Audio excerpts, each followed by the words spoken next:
Good morning. இன்றைக்கி ஓணம். எல்லாருக்கும் happy Onam. காத்தால் நான் சீக்கிரமே எழுந்துட்டு சாமிக்கு விளக்கேற்றிருக்கேன். சின்னதாக ஒரு பூக்களமும் நான் வச்சுருக்கேன்.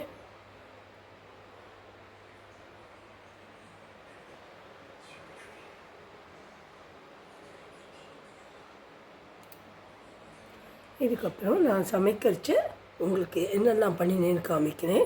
இப்போ நான் வாக்கிங் போகிறேன். போயிட்டு சமைக்கும்போது உங்களை மீட் பண்ணுறேன். தேங்க்யூ. இப்போ நான் வாக்கிங்லேருந்து வந்துட்டு காயெல்லாம் நறுக்கி வச்சுருந்தேன்.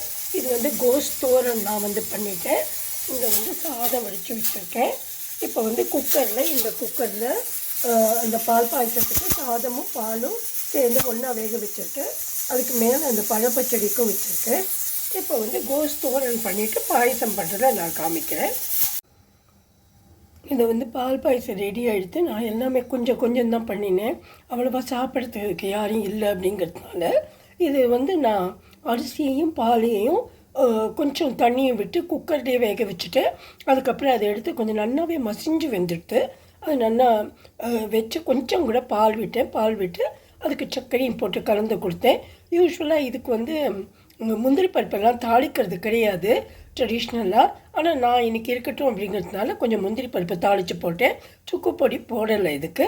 இது பாயசம் ரெடி ஆகிடுது. இப்போ பழப்பிரதமனுக்கு நெய்யை விட்டுருக்கேன். இன்னொரு உருளியில் நெய்யை விட்டு இந்த பழத்தை கட் பண்ணி வச்சுருக்கேன். அதை நல்லா இதில் வதக்கிக்கணும். கேஸை கொஞ்சம் சின்னதாக்கிட்டு, ஏன்னா அது கரிஞ்சு போகும்.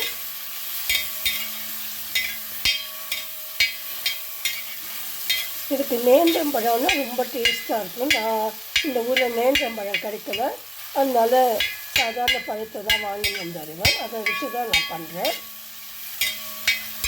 அதுக்கப்புறம் இந்த வெல்லமும் தண்ணியும் போட்டுட்டு தேங்காய் பாலை வச்சுட்டு பருப்பு வேக வச்சு வச்சுருக்கேன். கொஞ்சமாக பைத்தம் பருப்பு அதையும் நல்லா மசிட்டு சேர்த்துடலாம். இப்போ இந்த வெள்ளைப்பானி இருக்கு இல்லையா, வெள்ளை சிரப் வச்சோமே, அது நான் ஒரு சின்ன கப்பால் 3 கப்பு வெல்லம் எடுத்துட்டேன். ஒரே ஒரு டீஸ்பூன் சுகர் போட்டுட்டேன். அப்புறம் இது நல்லா கொதித்து வருது. கொதித்து வந்தவுடனே இங்கே கூழாக்கி வச்சுட்டுருக்கேன். இந்த பழத்தையும் வேக வச்ச பருப்பையும் பைத்தம்பருப்பு அது நல்லா கூழாக வேக வச்சுக்கணும். அதையும் இது ரெண்டுத்தையும் இது கூட கலந்துட்டு கடைசியாக தேங்காய் பால் வச்சுட்டுருக்கேன். அதையும் விட்டுடுறேன். இப்போ இது எல்லாம் நல்லா சேர்ந்து வேந்துன்னு வருது. உங்களுக்கு இந்த மாதிரி கொஞ்சம் கஷ்டம்னா இந்த பழம் தெரியக்கூடாதுன்னா நீங்கள் மிக்சியில் கூட ஒரு அடி அடிச்சுக்கலாம். ஆனால் நான் மத்தாலேயே லேசாக மசித்து அதில் போட்டுட்டேன். இது எல்லாமே சேர்ந்து வந்துட்டு இப்போ தேங்காய் பாலை விட்டுடலாம். நான் சாதாரணமாக ஆற்றில் தான் தேங்காய் பாலெல்லாம் எடுப்பேன். ஆனால் இப்போ எனக்கு உடம்பே சரியில்லை. அதனால் இவர் நான் வாங்கின்னு வந்துடுறேன்னு சொல்லி நேற்றுக்கு ஒரு 3 பேக்கெட் வாங்கின்னு வந்தேன். அதில் ஒரு பேக்கெட்டை ஆஃப் பண்ணிவிட்டு நான் விட்டுட்டு உங்களுக்கு காமிக்கிறேன். கடைசியாக ஒரு ஸ்பூன் நீங்கள் சால்ட் இல்லாத பட்டர் இருந்தால் போடலாம். ஆனால் இங்கே அது மாதிரி அமுல் பட்டர் தான் கிடைக்கிறது. அதனால ஒரு ஸ்பூன் நெய்யை போட்டு நான் சாமி நைவேத்தியத்துக்கு வச்சிடுறேன். இப்போ பைனாப்பிள் பச்சடிக்கு பைனாப்பிள் நான் நறுக்கிட்டு குக்கரில் நான் பருப்பு வேக வைக்கும் போதே அது மேலே வச்சு வேக வச்சுட்டேன். இதுக்கு கொஞ்சம் மஞ்சள் பொடியும் உப்பும் போட்டிருக்கேன். அப்புறம் கொஞ்சோண்டு ஹீங், அதாவது பெருங்காயமும் நான் போட்டுருக்கேன். அது உங்கள் விருப்பம் தான். இந்த மஞ்சள் பொடி சில பேர் போடுவா, சில பேர் போட மாட்டா. அப்புறம் இதுக்கு நான் அரைச்சி வச்சுட்டுருக்கேன். அதாவது ரொம்ப கொஞ்சமாக தான் அரைச்சி வச்சுட்டுருக்கேன். கொஞ்சம் தேங்காயும் 2 ஜீரகமும் 2 மிளகாயும் வச்சு அரைச்சி வச்சுட்டுருக்கேன். இதுக்கு பச்சை மிளகா வேணும்னா நீங்கள் பச்சை மிளகா போட்டுக்கலாம், இல்லை வத்த மிளகா வேணும்னா வத்த மிளகா போட்டுக்கலாம். நான் இன்றைக்கி வற்றல் மிளகாய் போட்டுருக்கேன். அப்புறம் இதையும் இதில் கலந்துட்டு உங்களுக்கு வேணும்னா நீங்கள் சுகர் போட்டுக்கலாம். கொஞ்சம் நான் போடுவேன், என்ன அப்போ தான் நல்லாயிருக்கும்னு. உங்களுக்கு ரொம்ப இனிப்பு பிடிக்காது அப்படின்னா வேண்டாம். அதுக்கப்புறம் நல்லா கட்டி தயிரை போட்டு கலக்கிட்டு இதுக்கு பொரிச்சு கொட்ட வேண்டியதாக, தாளித்து கொட்டிட வேண்டியதுதான். அதாவது கடுகும் 2 ஜீரகமும் கருவேப்பிலையும் மேலே எடுத்து தாளித்து கொட்ட வேண்டியதுதான்.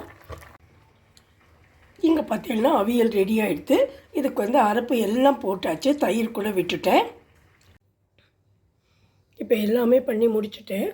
இது சாதம், இது கோஸ் தோரன் அவியல், இது பைனாப்பிள் பச்சடி, இது பால் பாயசம், சாம்பார், இது வந்து பழப்பிரதமன், இது வந்து பப்படம்,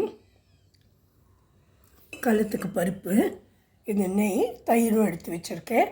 பழம், பப்படம், பாயசம் இல்லாமல் ஓலம் கிடையாது. எல்லாம் நான் கொஞ்சம் தான் பண்ணியிருக்கேன். ஏன்னா சிலதெல்லாம் ஸ்கிப் பண்ணிவிட்டேன். அன்றைக்கே காலனும் ஓலனும் அன்றைக்கே பண்ணிட்டேன் நான். Thank you very much. Please subscribe to my channel if you like this video and wish you all again a very very happy Onam. சுவாமி வந்து எல்லாருக்கும் ஆயுள், ஆரோக்கியம், ஐஸ்வர்யம் எல்லாம் கொடுக்கட்டும். எல்லோரும் நல்ல சந்தோஷமாக இருக்கும். தேங்க்யூ. இது இவ்வளவும் பண்ணிவிட்டு கடைசியில் வந்து சுக்கல்லமும் காய்ச்சி வச்சுருக்கேன் குடிக்கிறதுக்கு.